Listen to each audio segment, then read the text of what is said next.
Baik, assalamualaikum warahmatullahi taala wabarakatuh. Nah, apakah ada yang tahu apa itu konsumsi dan investasi? Baik, saya akan jelaskan sedikit tentang konsumsi dan investasi. Sederhana saja, konsumsi itu adalah pengeluaran yang dilakukan oleh individu atau rumah tangga untuk membeli kebutuhan sehari-hari. Contoh seperti makanan, pakaian, tempat tinggal, dan lain-lain.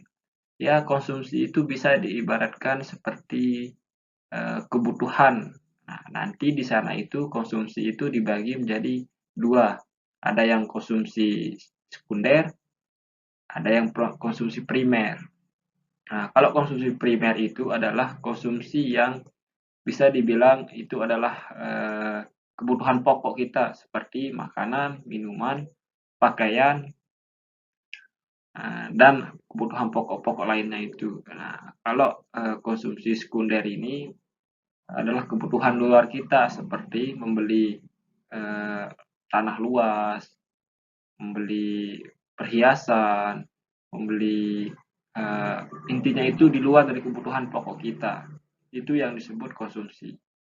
Nah, sedangkan investasi, investasi adalah pengeluaran yang dilakukan oleh individu atau perusahaan untuk membeli pendapatan dan menghasilkan keuntungan di masa depan. Contoh seperti membeli saham, obligasi, properti, dan lain-lain. Nah, saya contohkan. Nah, nanti ketika teman-teman membeli suatu saham di sebuah perusahaan atau di sebuah PT dan lain-lain, nah, itu adalah bentuk investasi adik-adik nanti ke depannya itu. Nah, perbedaannya itu adalah konsumsi ini bertujuan untuk memenuhi kebutuhan sehari-hari kita, nah, sedangkan investasi itu bertujuan untuk menghasilkan pendapatan atau keuntungan-keuntungan di masa depan. Konsumsi biasanya dilakukan dengan menggunakan pendapatan yang ada, sedangkan investasi itu biasanya dilakukan dengan menggunakan tabungan atau pinjaman. Nah, pentingnya, nah, ini pentingnya. Konsumsi itu membantu meningkatkan kualitas hidup dan memenuhi kebutuhan dasar. Apa maksudnya itu?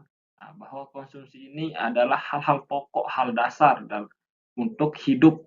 Nah, itulah kira-kira. Nah, sedangkan investasi ini membantu meningkatkan pendapatan dan kekayaan di masa depan. Nah, kata kuncinya itu adalah konsumsi ini adalah sesuatu hal dasar yang bisa membuat kita hidup. Contoh seperti harus makan, harus minum.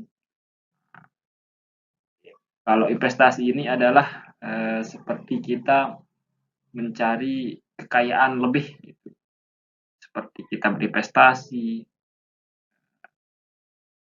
membeli saham, obligasi, properti, dan lain-lain. Yang penting dia itu meningkatkan kekayaan kita untuk masa depan.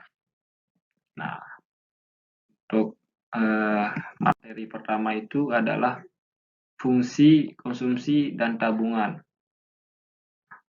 Fungsi konsumsi. Fungsi konsumsi itu menggambarkan hubungan antara pendapatan dan konsumsi. Nah, fungsi konsumsi menunjukkan bagaimana konsumsi berubah ketika pendapatan berubah. Fungsi tabungan. Fungsi tabungan menggambarkan hubungan antara pendapatan dan tabungan. Dan fungsi tabungan itu menunjukkan bagaimana tabungan berubah ketika pendapatan juga berubah. Apa maksudnya teman-teman fungsi konsumsi menggambarkan hubungan antara pendapatan dan konsumsi? Nah, jadi nanti di sana itu ada sejenis analisis antara pendapatan kita dan konsumsi yang kita gunakan. Apakah pendapatan kita apakah konsumsi kita lebih banyak daripada pendapatan atau pendapatan kita lebih tinggi daripada sesuatu yang kita konsumsi. Yang kedua itu fungsi konsumsi menunjukkan bagaimana konsumsi berubah ketika pendapatan berubah. Nah, jadi biasanya itu ketika pendapatan kita banyak atau tinggi, maka konsumsi-konsumsi kita juga akan berubah seperti ketika pendapatan kita sedikit, pasti yang kita makan, contohnya itu yang kita minum adalah makanan-makanan sederhana. Tapi ketika kita memiliki istilahnya itu pendapatan yang tinggi, tentunya konsumsi apa yang kita konsumsi itu pasti barang makanan-makanan mewah seperti di hotel bintang 5 lah dan lain segala macam. Nah, fungsi tabungan. Nah, yang kedua itu fungsi tabungan.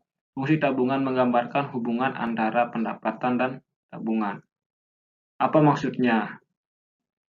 Nah, tabungan ini adalah bentuk kita dalam eh, menempatkan uang tersebut gitu. Jadi ketika kita punya uang, nah kita tabung uang itu. Nah, jadi uang itu mempunyai angka dan kita tahu loh, ini loh uang kita yang ada di tabungan ini. Itulah fungsi tabungan itu. Menggambarkan pendapatan yang kita miliki. Oke, selanjutnya hubungan antara konsumsi dan tabungan. Konsumsi dan tabungan adalah dua sisi dari pendapatan. Jika pendapatan meningkat, maka konsumsi tabungan juga meningkat. Nah, apa maksudnya, teman-teman? Jika pendapatan kita itu meningkat, tentu konsumsi dan tabungan kita juga akan meningkat. Maksudnya itu ketika ketika bisnis kita lagi naik-naiknya, pasti uang kita juga akan bertambah di tabungan itu. Nilainya itu akan bertambah seiring dengan berjalannya atau meningkatnya sebuah pendapatan. Namun jika konsumsi eh, yang kedua itu, namun jika konsumsi meningkat, maka tabungan menurun dan sebaliknya. Jadi ketika konsumsi ini meningkat daripada pendapatan kita, tentu tabungan itu akan menurun. Dan sebaliknya, jika konsumsi menipis, pendapatan meningkat, tabungan kita akan naik. Dan juga konsumsi dan tabungan ini memiliki beberapa rumus. Nah, nantilah teman-teman saya sharekan rumusnya itu. Nah, ini ada pengertian konsumsi, pengertian fungsi tabungan, fungsi konsumsi. Selanjutnya, nah ini sudah saya paparkan tadi. Nah, ini. Nah, ada pertanyaan sampai di sini? Jadi poinnya itu fungsi konsumsi dan tabungan membantu menjelaskan bagaimana pendapatan digunakan untuk konsumsi dan tabungan. Baik, selanjutnya kita akan membahas MPC, yaitu Marginal Propensity to Consume. Ini adalah konsep ekonomi yang menggambarkan proporsi pendapatan tambahan yang digunakan untuk konsumsi.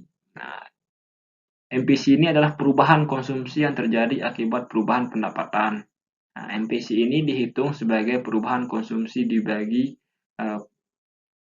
perubahan pendapatan. Nah, rumusnya itu ada, nanti saya bagikan. Contohnya itu jika pendapatan meningkat sebesar 100.000 dan konsumsi meningkat sebesar 80.000, maka MPC adalah 0,8 atau 80%. MPC ini membantu menjelaskan perubahan pendapatan dapat mengaruhi konsumsi dan tabungan.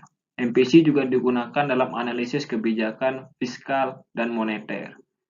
Jadinya itu dengan demikian, MPC adalah konsep penting dalam ekonomi untuk memahami perilaku konsumsi dan tabungan. Yang kedua itu ada MPS. Nah, MPS ini kepanjangan dari Marginal Propensity to Save, adalah konsep ekonomi yang menggambarkan proporsi pendapatan tambahan yang digunakan untuk tabungan. MPS ini adalah perubahan tabungan yang terjadi akibat perubahan pendapatan. MPS dihitung sebagai perubahan tabungan dibagi perubahan pendapatan. Contohnya itu jika pendapatan meningkat sebesar 100.000 dan tabungan kita meningkat sebesar 20.000, maka MPS adalah 0,2 atau 20%. Nanti saya kasih, nanti teman-teman cari contohnya. Jadi pentingnya MPS itu adalah membantu menjelaskan bagaimana perubahan pendapatan dapat mempengaruhi tabungan dan konsumsi. Nah, MPS juga digunakan dalam analisis kebijakan fiskal dan moneter. Nah, demikian MPS adalah konsep penting dalam ekonomi untuk memahami perilaku tabungan dan konsumsi. Nah, jadi itu yang kita pelajari pada pembelajaran Zoom malam ini, anak-anak. Jadi pentingnya kita mempelajari tentang konsumsi, investasi, tabungan, dan fungsi-fungsinya itu adalah supaya dalam kehidupan ini kita belajar bahwa jangan sampai pendapatan kita lebih rendah daripada konsumsi kita, dan sebaliknya. Nah, jadi pendapatan kita itu harus lebih tinggi daripada pengeluaran kita, istilahnya itu. Kalau kita ingin jadi orang kaya, orang sukses, kita harus benar-benar menganalisis pengeluaran kita dan pemasukan kita, sehingga tujuan kita itu terbentuk, itu terrealisasikan. Nah, begitulah kira-kira investasi, konsumsi dan investasi. Investasi ini kan bisa dibilang ketika kita udah memang paham betul tingkatan-tingkatan investasi itu. Jangan sampai investasi ini merusak juga. Investasi ini bisa menjadi hal yang positif, bisa menjadi hal yang negatif. Biasanya orang yang berinvestasi itu adalah orang-orang yang kelasnya menengah ke atas gitu, tidak yang menengah ke bawah. Karena mereka memiliki pendapatan yang lebih dari cukup gitu untuk menginvestasikan pendapatannya itu supaya lebih besar. Tapi kalau kita pas-pasan, pendapatan kita atau konsumsi kita lebih tinggi daripada pendapatan kita, itu hal yang sulit untuk kita berinvestasi. Itu maksudnya, teman-teman. Oleh karena itu, kita harus benar-benar memahami atau belajar pendapatan, pengeluaran, dan pendapatan, pengeluaran, dan menginvestasikan ketika pendapatan kita di atas apa yang kita konsumsikan. Mungkin hanya itu pembelajaran pada malam ini, teman-teman. Kita akan membahas yang lain pada lain waktu. Ada pertanyaan?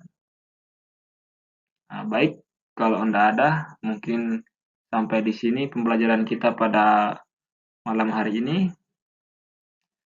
Saya Muhammad Khalil Ibrahim pamit undur diri. Semoga malam ini kalian mimpi indah, dan mulai besok dan seterusnya semoga kalian bisa berinvestasi supaya kehidupan kalian lebih baik. Mungkin hanya itu dari saya. Assalamualaikum warahmatullahi wabarakatuh.